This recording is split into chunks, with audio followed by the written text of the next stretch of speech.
Praise the Lord.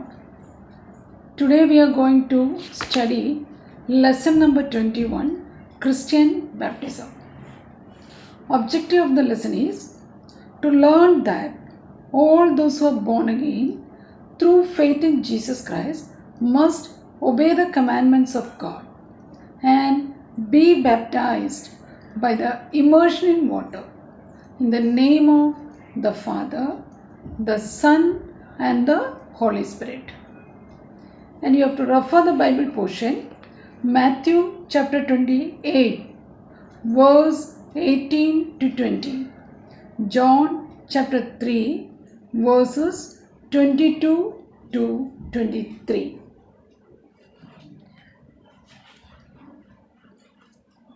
There are two important rituals given by Christ Himself to the church. They are baptism and Lord's table. Among them, the first and the important ritual is baptism. So we can define baptism as the public testimony of a person about his experience of conversion. Most of the Christian community accept baptism except two groups. One is Quakers, the second group is Salvation Army. But how to give baptism, in that concept some difference is there. That is not accepted in common. The word used in Greek for baptism is baptizo, that means immersion. And in Aramaic, the word used is mamodisa. The meaning is immersion bath. Why we need baptism? Since the origin of Christianity, it has fulfilled the commandment of Jesus Christ.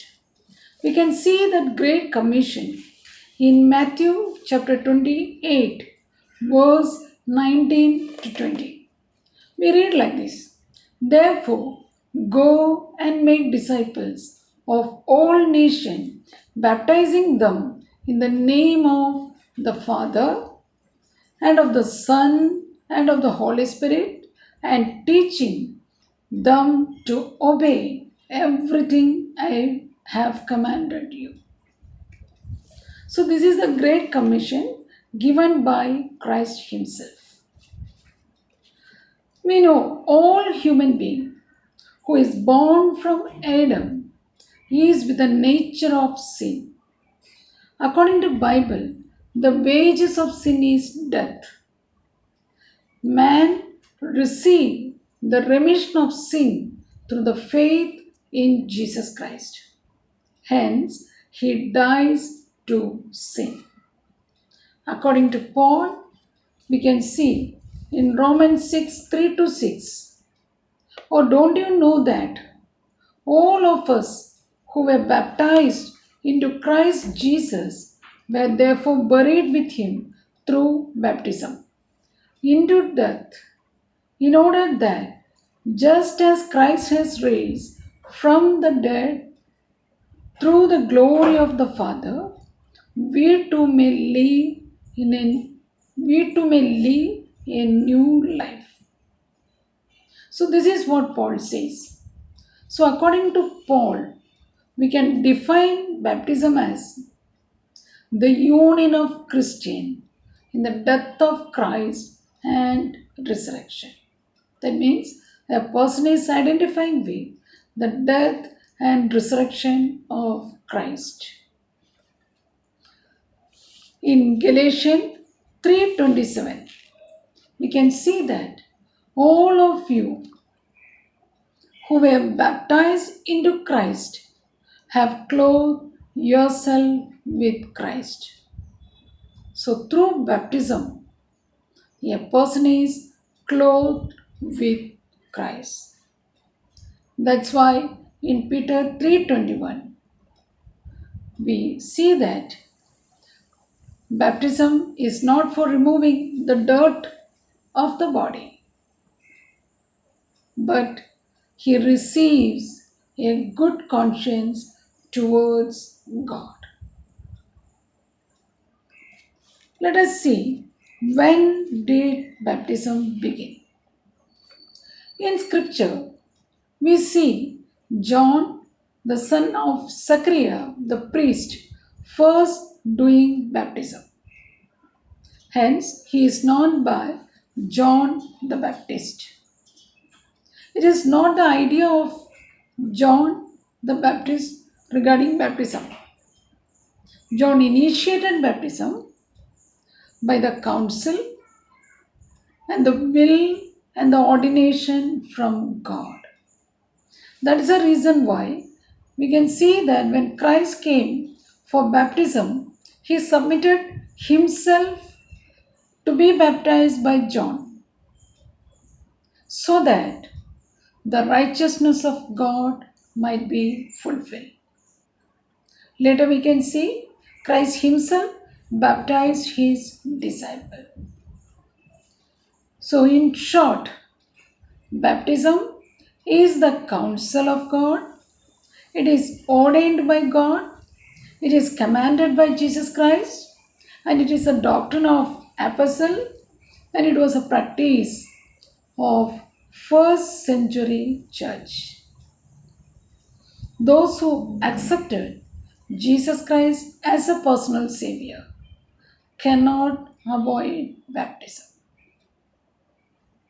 Let us see how baptism is performed. While we study the scripture, we can see that John the Baptist and the apostle showed the method of giving baptism. When people came for baptism, John would immerse them in river Jordan.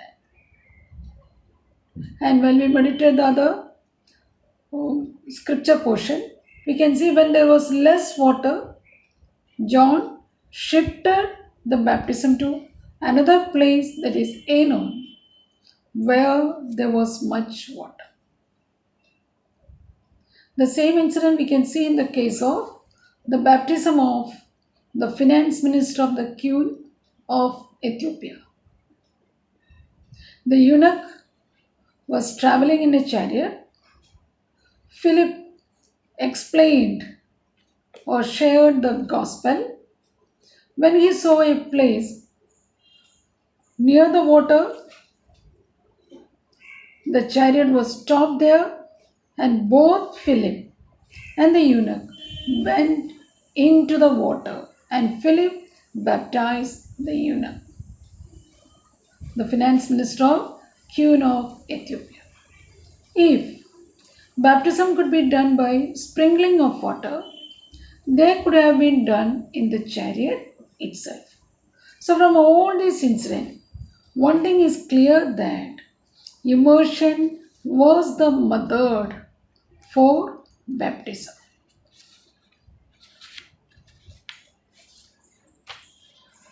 And baptism is to be done in the name of Father, the Son, and the Holy Spirit. Then let us see who is given baptism. While we meditate the Word of God, we see that faith of the believer, that is a prerequisite to baptism. That means baptism should be given to only those persons who believe that Christ died for his sin. We know Christ came to this world to save the sinners. He shed the last drop of blood on the cross to save the sinner. So, a person who believes in Christ, that Christ died for his or her sin, repent about the sin, and receive or obtain the remission of sin, thus to become a child of God. That child of God can be given the baptism. So, faith is the main prerequisite to baptism. And in the book of Epistles, we see that on the day of Pentecost, around 3,000 people who heard Peter, they accepted Jesus. In the same day itself, they were given baptism. We cannot delay baptism. Same is the case with the household of Cornelius. And we can see another family, the jailer and the family. And as we told previously, the finance minister, Queen of Ethiopia. All these people, after accepting Jesus, without any delay, they took baptism. So, in short, if you accepted Jesus Christ as a personal Savior, don't delay baptism. The next step, that is baptism.